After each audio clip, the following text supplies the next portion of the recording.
There is also a sustainable rate of growth that life, nature, and humanity can sustain.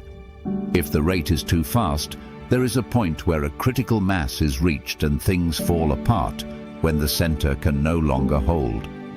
Every activity man indulges in has a breaking point due to man's limitations or systematic failure that will eventually lead to a reversal of all the previous gains, an implosion or an explosion. This is what I call the Apoki Charles Paperbag theory. Welcome back to another episode based on the book The Victory Mindset by Dr. Charles Apoki. Be inspired as you listen, and don't forget to get your copy of this powerful book through the links in the description. You can also get both hard and soft copies on Amazon. A lesson we must learn from recent economic meltdowns is that life is in cycles. There are periods of bubbles and periods of burst in most of the affairs of life. In the time of Abraham, there was famine and later a period of boom, which led to the dispute between the shepherds of Abraham and those of his nephew, Lot. In Isaac's time, there was famine, and there were recurrent famines in the time of Jacob that led them into Egypt. This is most explicitly demonstrated by the dreams of Pharaoh, the 7 fat cows and 7 lean cows. In the time of Elimelech, there was famine before there was a boom at the time Ruth went to Bethlehem. Boaz was in the boom period when Ruth met him. In the time of Paul, there was also famine that necessitated food and materials being contributed for the saints that were plagued by it. It has been proven through research in economic history that there are usually periods lasting about 6 to 10 years of economic boom, followed by periods of economic depression, usually lasting about 6 to 10 years too. Before any depression, the boom period is characterized by the following: great productivity and new inventions, high level of consumer spending on luxurious goods, reduction in savings, buying on credit to pay later or in installments, loss of values like simplicity, modesty, delayed gratification, patience, and integrity, feminine looseness and lousiness. Just before the Great Depression, women started drinking, smoking, and wearing short skirts. I do not understand why this would contribute to the Great Depression, but my suspicion is that the state of womanhood in any society is a reflection of the level of restraint, modesty, and spirituality in such societies. Just before the Great Depression, there was a gross manifestation of greed and deception by the captains of industry. They have a way of pushing people to consume the new products that usually come up during the period of boom. They encourage them to buy things emotionally and to boost people's ego. When they find out that profit margins are not matching the level of production, they encourage massive participation in the buying of shares in the same companies where they own shares. When the poor see this, they are manipulated by the media to buy the shares of the companies that have been overpriced, usually by the use of loans obtained from the banks by the same owners of the companies. The resultant effect is that people start defaulting on their credit facilities in one segment of the economy, and because the whole economy is based on mutual deception and on a weak foundation, there is a tilt and eventual collapse. Just before the recent economic meltdown in 2008-2009, the same signs that manifested in the Great Depression of 1929 were also seen, but people did not learn from history. Because the press is largely controlled by the owners of the productive sector, they were able to manipulate facts and figures until the system could take it no longer. In Nigeria, companies, particularly the banks, started declaring very high and unexplainable turnovers and dividend payouts, and their shares were priced so high that the Nigerian Stock Exchange was then said to be one of the best in the world. We did not realize that a few individuals in the banking sector were being used to manipulate these figures. people who turned out to be fraudulent were praised as economic wizards. Banks gave loans to people without proper collateral. Some of the loans were secured with share certificates from the same banks that they obtained the loans from to buy the shares. The debtors were not willing to pay for the loans because they knew that the share certificates were worthless pieces of paper. After luring the poor to buy shares at very high prices, they offloaded them into the market and collected their monies and invested in other ventures. The resultant effect is that people started selling shares to recover their monies in a panic frenzy.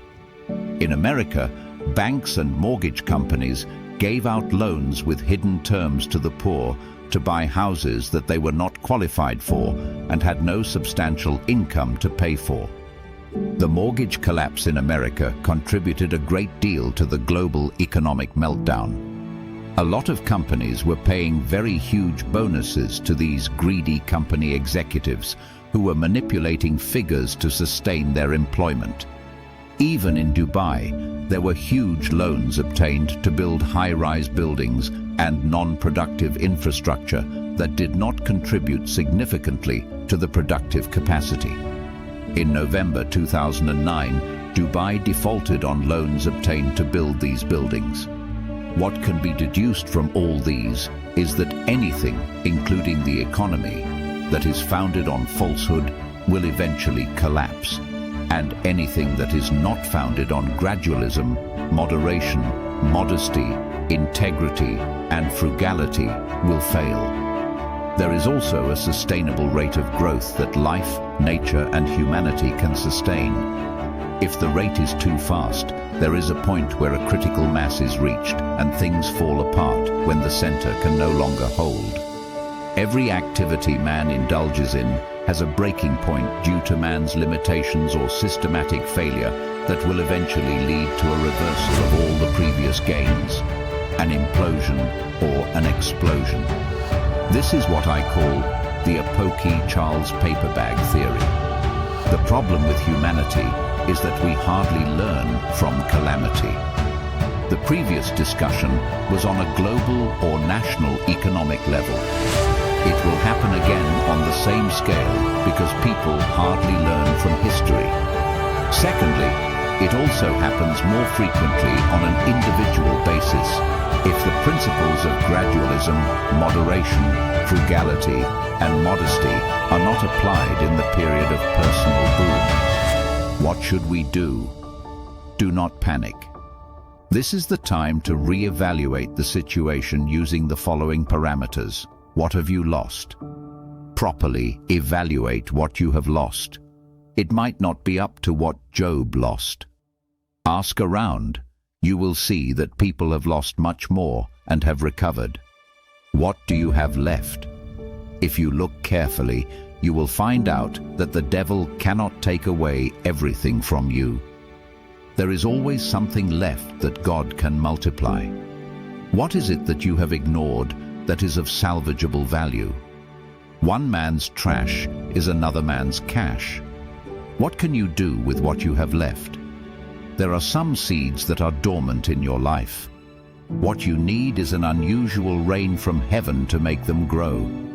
Where and whom do you go to for help and information? What do you need to restart? You will definitely need the following: divine instruction, relevant information, direction, encouragement, positive people. Do not be afraid to restart. Don't be ashamed to start small. Don't let self-blame deplete your sense of adventure. Don't be ashamed to ask for help. Redesign your lifestyle to suit present circumstances. Reduce cost, reduce waste, and unnecessary expenditure. Reuse things instead of discarding them when they still have economic value. Re-strategize. The economic meltdown is not a time to increase prices unnecessarily.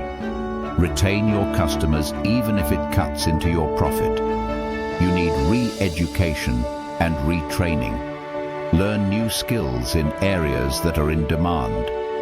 There are basic things that, despite economic meltdown, would still yield revenue, transport, education, affordable housing, food, security, recreation, psychological counseling.